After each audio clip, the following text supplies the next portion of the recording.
Paulo Banchero went crazy. He went crazy, hit him with a 50 piece, almost a triple double for the Orlando Magic in their win tonight. And then you had the doggone Lakers and the Suns playing again for like the second time in 3 days, and all NBA action. We're going to talk about all of it right after the intro. Welcome to the number one place for your daily basketball news and analysis, NBA Central.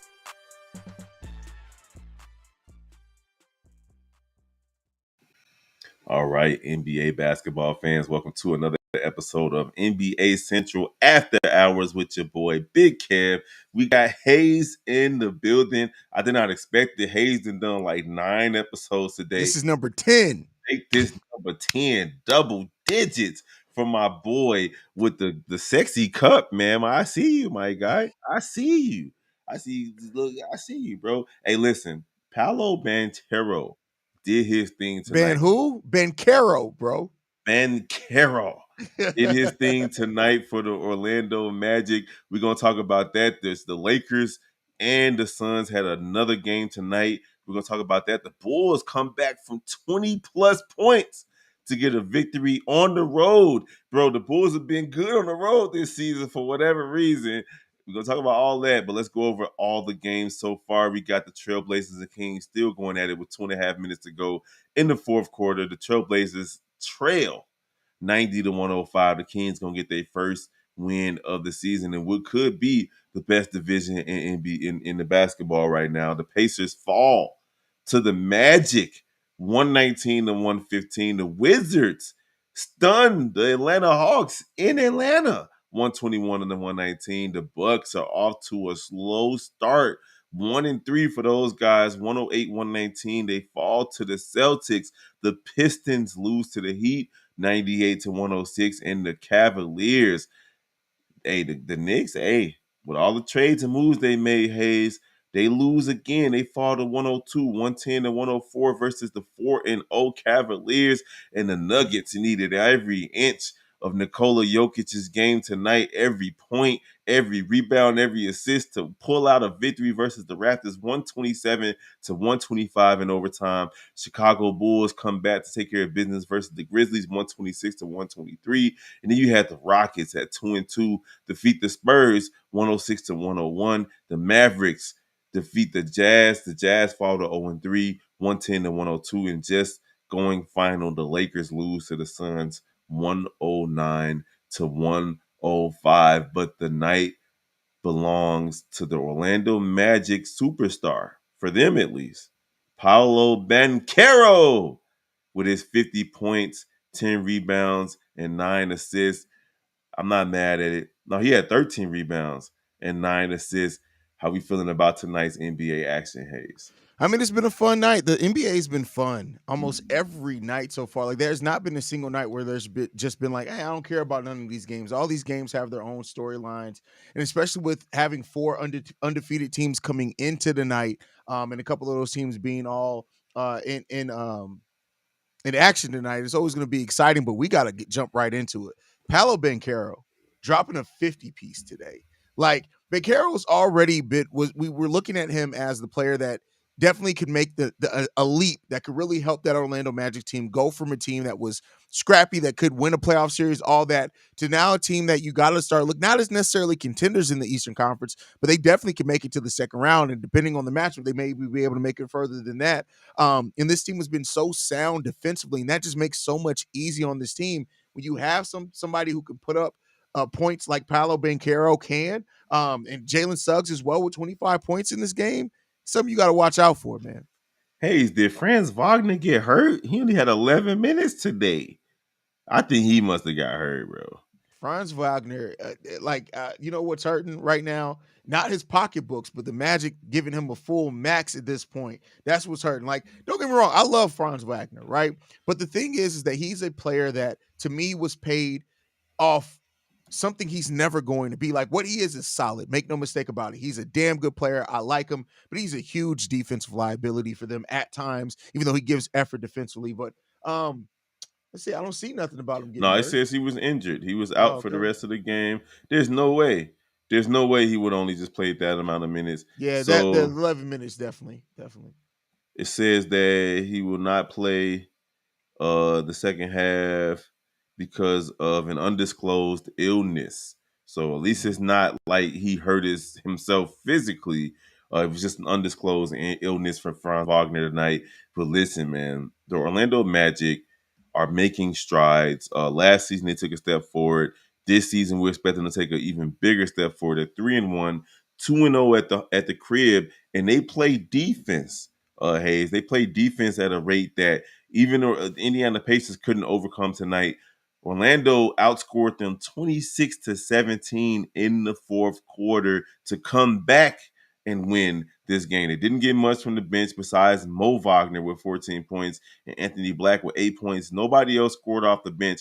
But when you have Paulo taking care of business like that, 50 points, 13 rebounds, and 9 assists to go along with 1 steal and 2 blocks. And then you got Jalen Suggs, who got paid in this offseason, and he's showing why it matters for him to be on this team. 25 points, 7 assists, 1 block, 1 steal, 5 rebounds for Jalen Suggs. I'm going to be honest, Hayes, I didn't expect Jalen Suggs to become a linchpin in this league. I thought he was just going to be a solid role player, but he's turning into a pretty good starter for an NBA team right now. Yeah, I mean, you look at he's turned himself, Jalen Suggs has turned himself into one of the better perimeter defenders in the league. And anything he gives offensively on top of that is just an added bonus. Like, not to say that you can just ignore the offensive side of the ball, but if he can make that next step to go from a 12-point per game scorer, which he was last year, to coming into this season, if he can be around 15, 16 points per game with the brand of defense that he plays, that's a huge benefit. And like you, I didn't think that Jalen Suggs would turn into like this player that can be nothing more than really a borderline rotational player, but he's shown himself to be a long-term starter. And of course, that matters depending on how the rest of your team shaped out. But like Jalen Suggs has really developed really well on this team, and the Magic need exactly what he brings to the table as well. I'm not mad at him, man. I'm looking at a lot of players that the Chicago Bulls could have drafted on the Orlando Magic, and they're all making noise. So shout out to the Orlando Magic for turning their team around and becoming something of a relevant team in the Eastern Conference. But speaking of the Chicago Bulls, Hayes, and of course we talked about it ad nauseum so far within the Chicago Sports, Chi-Town Sports Central Network. Hold The on, Chicago, hold on. Before we get off Magic, got a question about Paul. I didn't know we were transitioning that quick. I'm go sorry, I'll ahead, go let you get ahead. into that. When you look at Paolo Banchero, how do you view his ceiling right now? Of course, that can change over the course of the season. But if you had is the ceiling for Paolo Banchero? Is he a borderline MVP candidate depending on each year? Do you see his ceiling being that? Do you see his ceiling being just a damn good starter where you got to have the kind of perfect team around him for him really to contend? Like, do you think Paolo Banchero? Basically, the question I'm asking: can he be the best player on a championship team? Do you think he's going to reach that level? It's hard to say for the Orlando Magic. I don't think they've ever won a championship before. He might need to leave to be able to do something like that. But I do see him as a mellow type player. And I'm talking about Carmelo Anthony. He can score the basketball and he plays bully ball. He will shoulder you to death and get into that lane and get middies, layups, all those things that Carmelo Anthony did at a high clip. But the 13 rebounds and 9 assists, Mm-hmm. the 9 assists you didn't get from Carmelo. You got 13 rebounds from time to time on Denver, of course, sometimes in New York, but you didn't get those assists. He is an all around player who kind of models his game after LeBron. And speaking of LeBron, he's the second youngest player to put up these type of numbers, Hayes. 50 points, 13 rebounds, and 9 assists. The only other player to do something like that was LeBron back in 2005. So, yes, his ceiling is as high as that 2003 draft class with LeBron and with your boy Carmelo Anthony. It just remains to be seen though. Can he do it for a championship team? It remains to be seen, bro. Like it's I don't know. I really don't know. But the Magic they're on to something. They're on to something. They've drafted well and they've developed these players.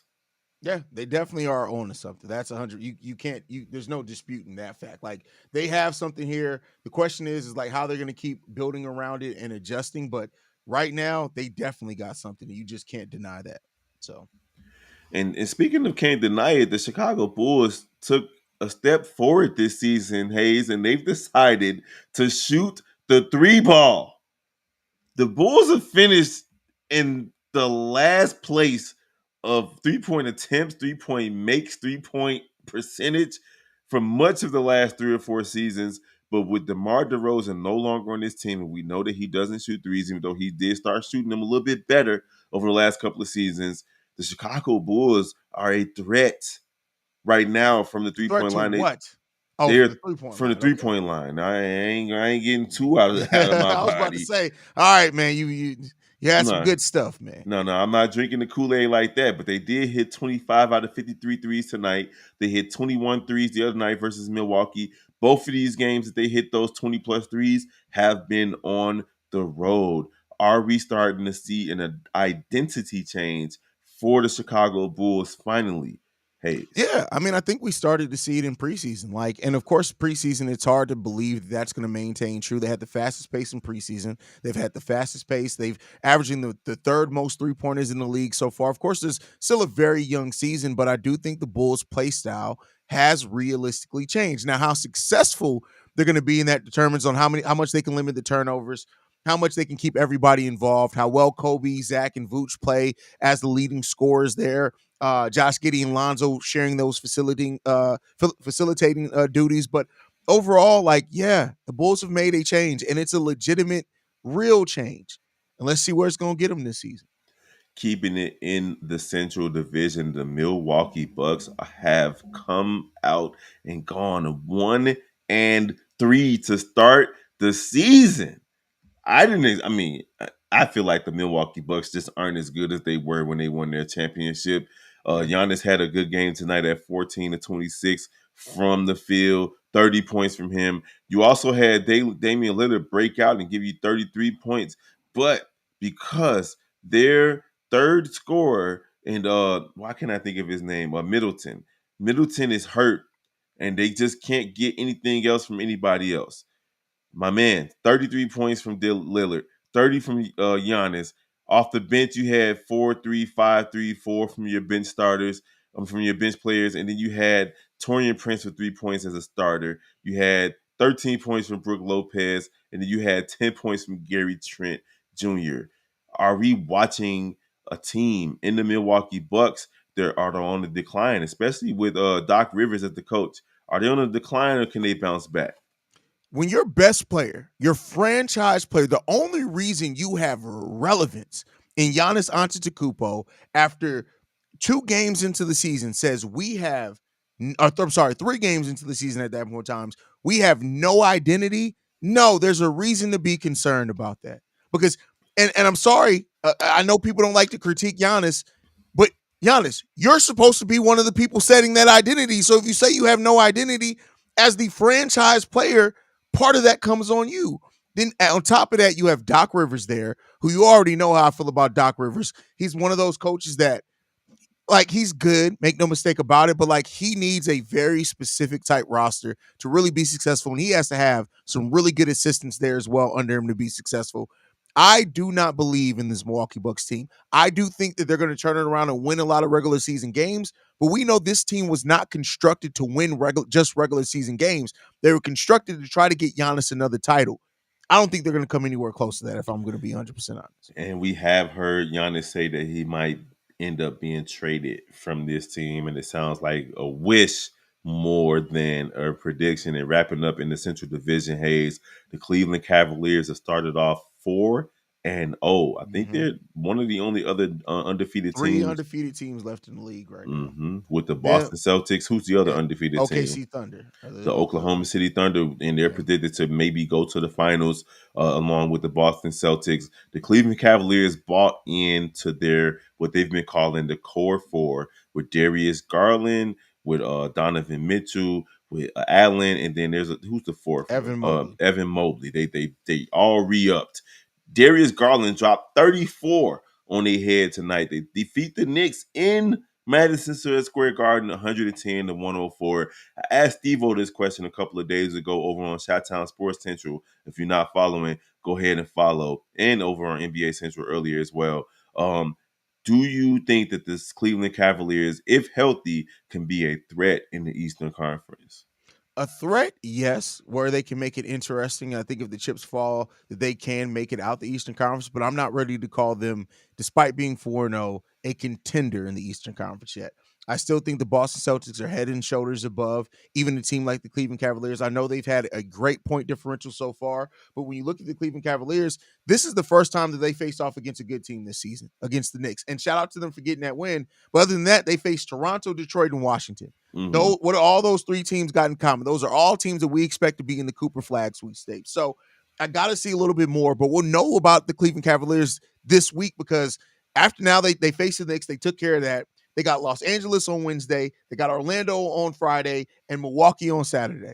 Which So that Los means Angeles? the Lakers The on Lakers. Wednesday. Okay, Yeah, that's gonna. Hey, the Lakers. Hey, they've been making noise. They yeah, lost today, but lost they've been today. making noise. Another Central Division team, the Pistons, took a L today versus the Heat. We don't really got to talk about that. But the other day when we were on here, we talked about the Atlanta Hawks and whether or not they could take a step forward. You don't go out and lose to the Washington Wizards if you want to show the Eastern Conference that you're a team to be reckoned with. Even though the number 2 overall pick has just been paltry so far, Alex Sarr has been ass so far to start the So has season. Zachary Richard. They've been ass. Yeah, these French dudes, these voulez-vous. Listen, you already know how I feel Voulez-vous, about. that's crazy.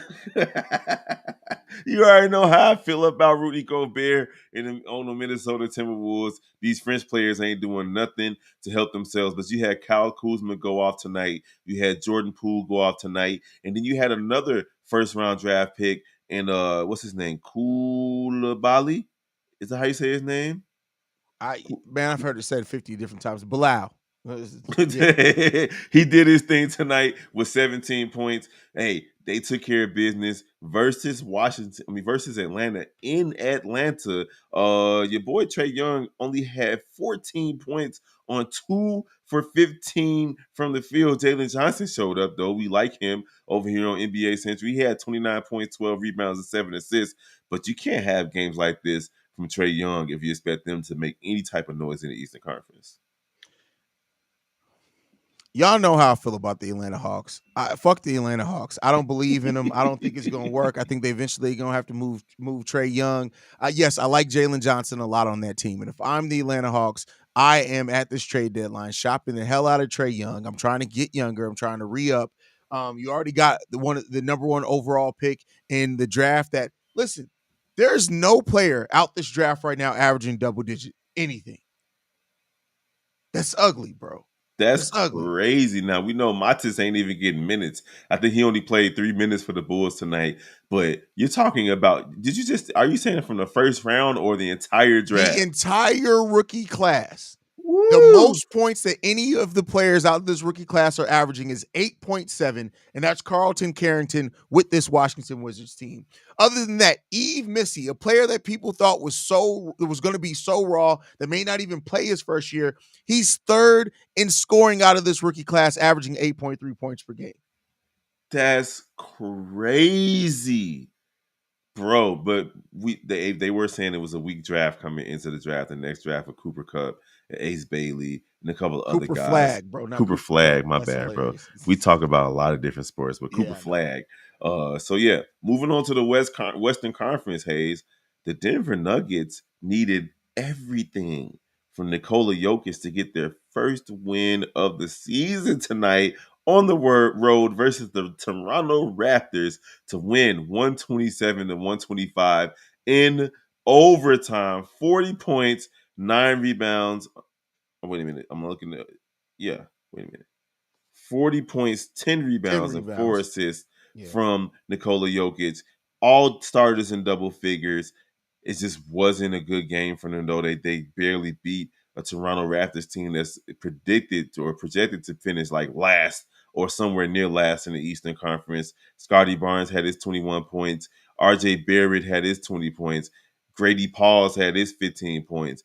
But what's going on with the Denver It's time to make a Nuggets? fucking trade. It's time to make a fucking trade. I'm sorry. At this point, the Nuggets, like, if they go through 15 games looking like this, send somebody out of there. Whether it's Michael Porter, get a mix up, get a change in here, do something. Now, if you're asking me, do the Nuggets stay this bad? No. I think they have a system. They still got Mike Malone. They still got Jamal Murray. They still got Nikola Jokic there. They still got most of their core there. They're going to turn it around. But the fact of the matter is, they aren't just trying to, like, the fact that we're talking about this team as a team that can turn it around and win a handful of NBA games, they're still talking about a championship window. That window is closed. If you want that window to be back open in the time that you got Jokic here, you got to be more aggressive and make a move.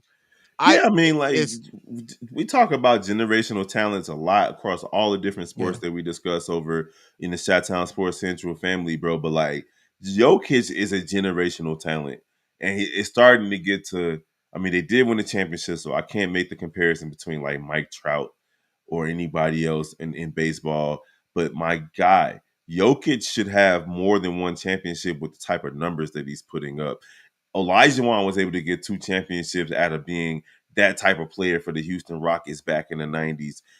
Jokic is going to need more help. And I'm sorry, it's starting to look like Jamal Murray is just not it as the number two over there in Denver.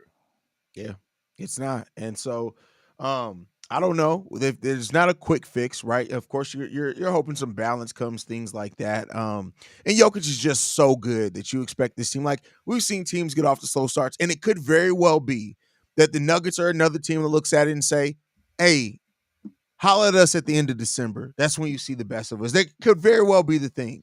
That's a dangerous game to play, but Jokic is so good. The team's system has been so entrenched and established that maybe that's the way they're looking at it. I think that can come back and bite them in the ass. But ultimately, I think that you're going to see this team eventually, whether it's during the season or at the end of the season, they're going to have to make a tough decision to do something to freshen up this roster just a little bit. It- Hayes, Mike Malone called them boys soft in the preseason. yeah, So that goes to tell you how these guys are approaching basketball right now. Gordon did get his re-up, but at the end of the day, they got to do something. I don't think they're gonna trade Gordon. It might be Michael Porter Jr., who's in like I think the third or fourth year of his max contract. So real quick, another Southwest Division matchup between the Houston Rockets and the San Antonio Spurs. The Houston Rockets are my dark horse in the Western Conference, and they did take care of the business versus the San Antonio Spurs to the tune of 106 to 101. And we got to see Jalen Green go crazy today with 36 points, two rebounds. I'm sorry, two assists, one rebound. So not much from anything else, but he put the ball in the basket. Hey, shout out to the Houston Rockets for getting that win. Yeah, I mean, I'm glad that they're able to pull out the win. This is a talented young team that has a lot of pieces that I like on this team. Shagun, I love him, right? Jalen Green, I like certain aspects of him. Shout out to the 36 points. I think he needs, I want to see Jalen Green take as much pride as he does when he yams it on somebody or hits a big three in defense. Jalen Green has all the tools to be a solid defender in the league, and he finished the season showing it. I want to see him be better, but overall, I like so much of this team with the Houston Rockets. Like you, I don't have them necessarily as a dark horse to come out the West or anything, but I do think this is going to be a team that, some people are still expecting playing. I think they're going to make that leap from going from playing to competing for one of those top 6 seeds. I don't know if they'll be successful there. I do think they'll get there. They just have too much good young talent that's all ready to make a leap. Yeah, and the Spurs are another one of those teams that could be a play-in team or not. They're still very, very young, with the exception of Chris Paul being on that team, which increases their age average by a lot because he's Mhm. damn near 40. But at the end of the day, Wembanyama has left a lot to be desired so far this season. Hey, He did have 20 boards tonight, 14 points, 5 assists, but he's struggling from three at 1 for 5, and that's one of his supposed strengths for this team. well, I think overall, like what we're seeing, and I said this over on Locked On Bulls, and people thought I was crazy, but I think that Wemby's going to put up his numbers. There's no mistake about that. I don't want to act like he's not going to put up numbers, but I think what people are seeing now is that Wemby is getting the treatment that LeBron got in year 4, meaning that now it's like, hey, we targeting you. You about to have to put it on all on the floor. And while Wimby talked about all this, what the 15 pounds of muscle, whatever he added, whatever that was, the added weight. Listen, you're gonna have to put that to work because I'm telling you, every night is about to be a battle for Wimby because teams now have him circled. There are going to be other centers. If you got a big that's guard, they are taking it to Wimby now.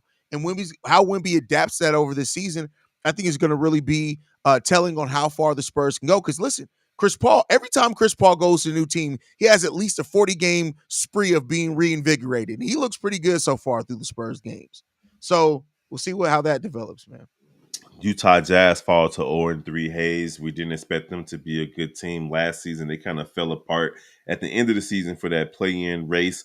I don't expect much from the Utah Jazz. I do believe that their best player in Lauri Markkanen is going to be traded this year. We could probably talk about where he He could can't end be up. traded this year He can't be. because when he signed an extension, he can't be traded this whole season. He can't be traded to the offseason. That's crazy. Yeah. So he's in limbo right now. He is in purgatory. But the Dallas Mavericks improved to 2-1, 2-0 at the crib. You had a good game from Kyrie Irving today, 8 for 14, efficient, 23 points. And then you had Luka Doncic have a paltry game, 15 points on 5 for 22 from the field. The bench was solid as well, but the Dallas Mavericks benefited from playing a bad team tonight. Yeah, that's true. And I think but that's what you want to do, right? Because if they lost to a bad team, we definitely would be like, hey, what are you doing here? So they took advantage. They got the win that they were supposed to get. I do think that the Utah Jazz are a byproduct of this is what happens when you have talent, but your front office clearly doesn't believe in your talent. What are they playing for? Walker Kessler, when he came to the league, people looked at him as a revelation for where they drafted him at per the production. Now everybody knows that he's out there being shopped. Even Lauri Markkanen, he got his money, but they don't even necessarily believe in them. I think that this Utah Jazz team, a team that a year and a half ago, right, was competing, playing hard, all these type of things, you're now seeing a team that to me is deflated because they know this front office, this coaching staff, whatever it is, they don't really believe in half these guys. They're going to move half these guys when it's all said and done. And I think that that's why it's important for you to believe in the people that you have and for them to feel like you believe in them, because this Utah Jazz team is deflated already. It's 3 games into the season.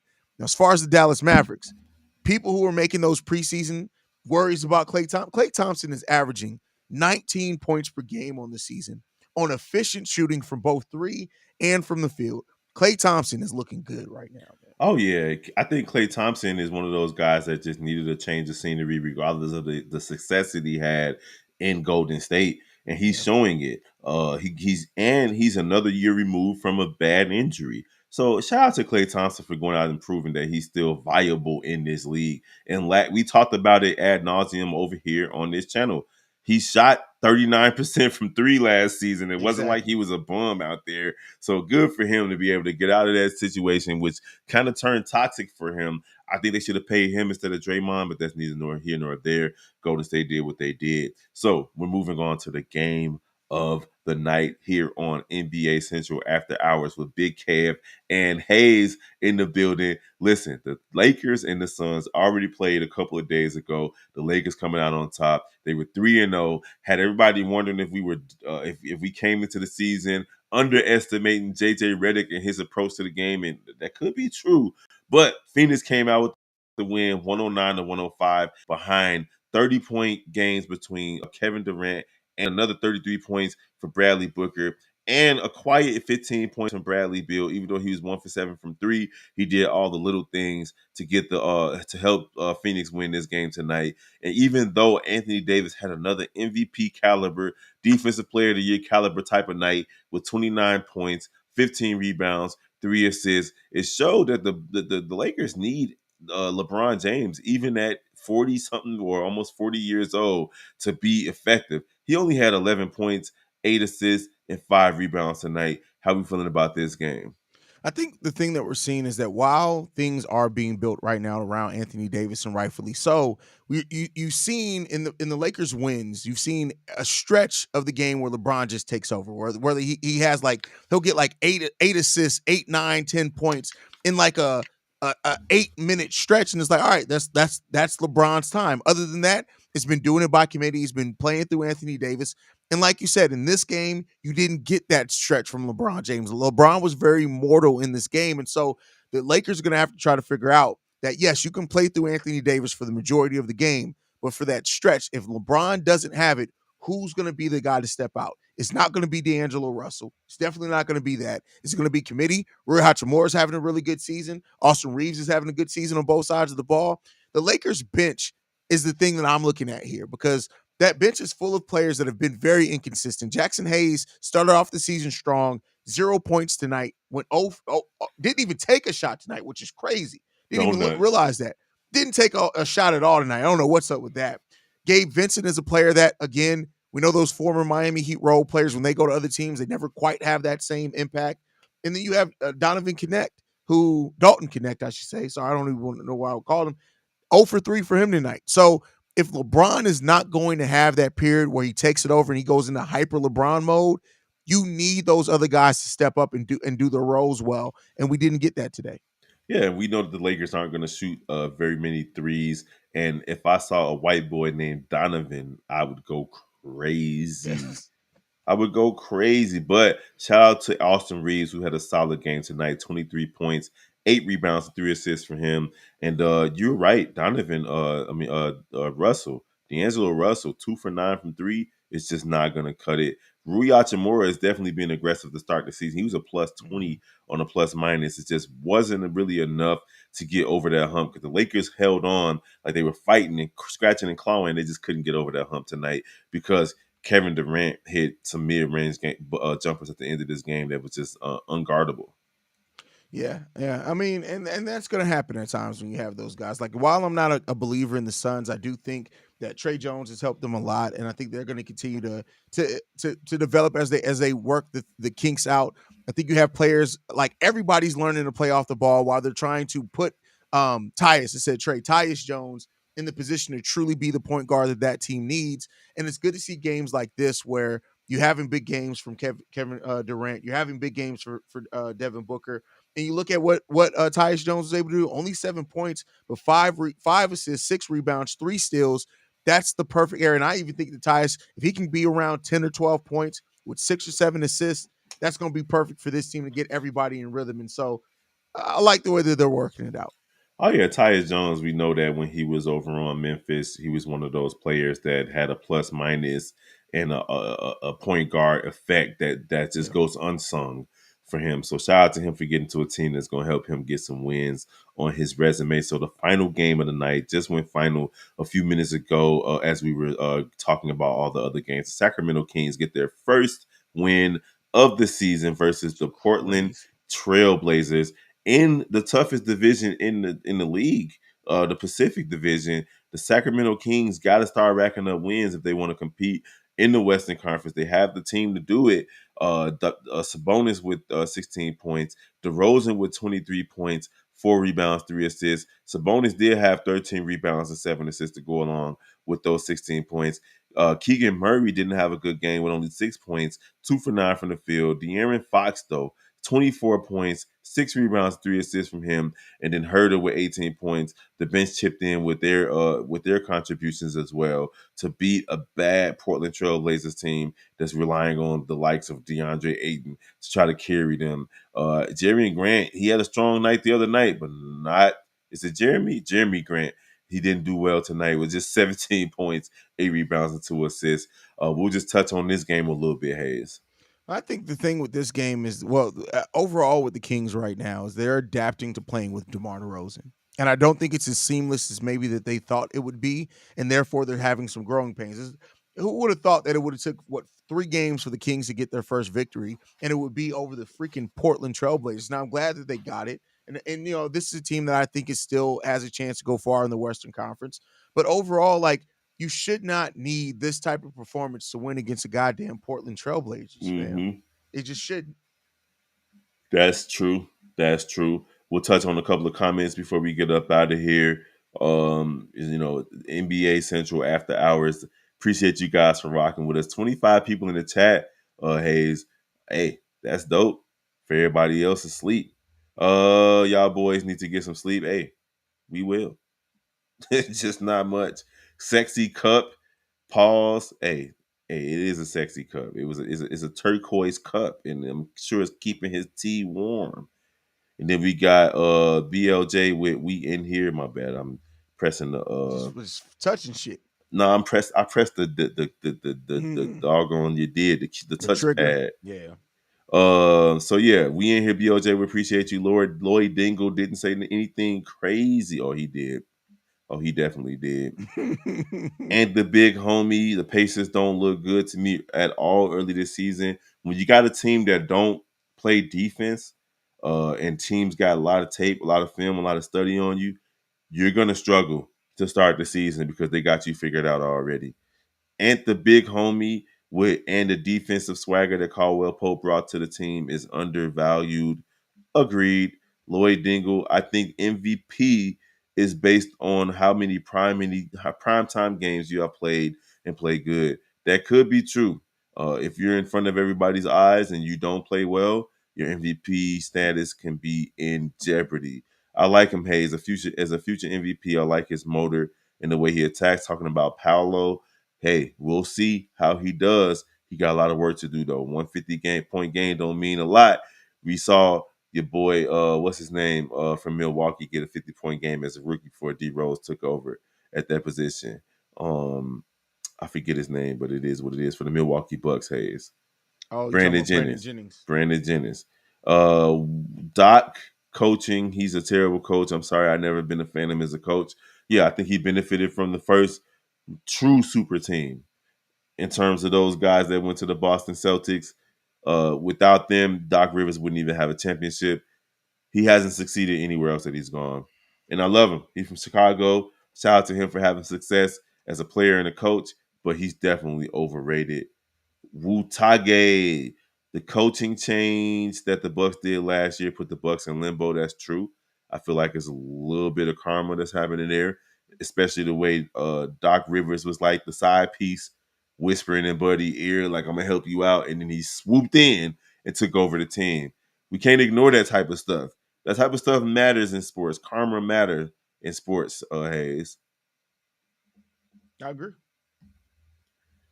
And the big homie. It started last season when they fired Adrian Griffin. He had the second best record last year, and then they did badly. We just talked about that for sure.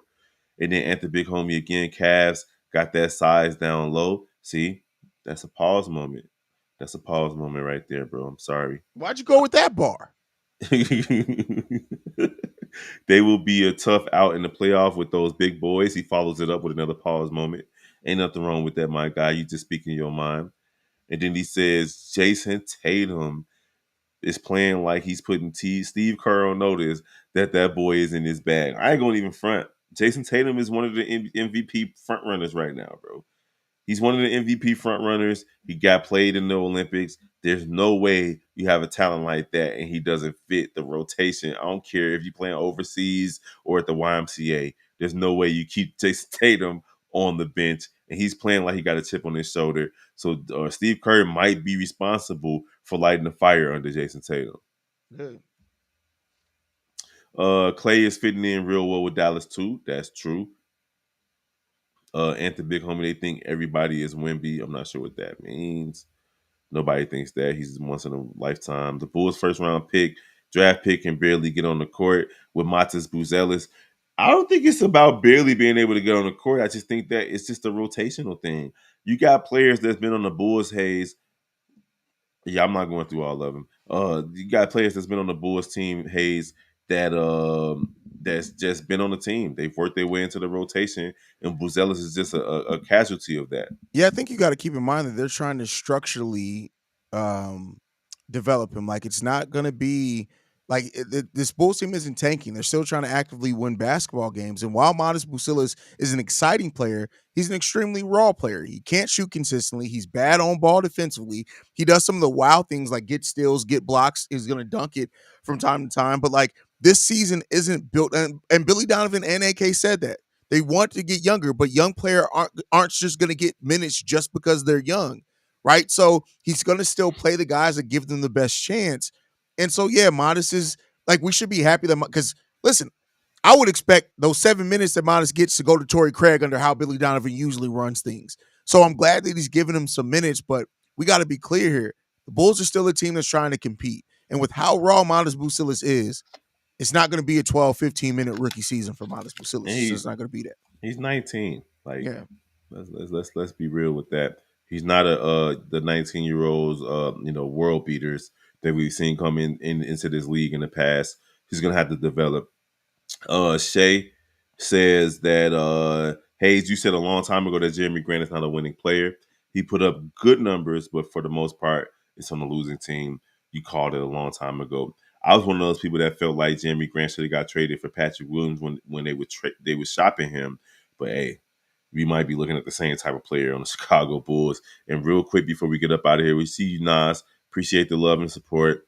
BOJ says, I think the Denver window is closing quietly. The loss of KCP and Bruce Brown are glaring. Yes, those glue Absolutely. pieces, they're not on the team, and their bench ain't doing it. Their starters are struggling, with the exception of Jokic. But hey, another episode of NBA Central After Dark is in, or After Hours is in the books. Hayes, appreciate you for sliding through with your boy. You had a long day today. 10 episodes is crazy. I'm the best in the business. This is what I do. It is Yeah, what it is, yeah, I'm part of that too. I think I did 4 episodes today. I ain't up to 10, man. but I did 4 of them. You did. Hey, we gonna holler at y'all tomorrow night, man. After I get home from work, it'll probably be after midnight tomorrow night with NBA Central After Hours. Y'all already know. Follow the rest of the Chi-Town Sports Central family. Just type in the Chicago sports team and put Central behind it. It's just that simple. And the Shy Bulls podcast with the Cognac Gang, and of course, follow us at NBA Central Pod wherever you like to receive your social media. We appreciate y'all. We gonna holler at y'all next time. Peace.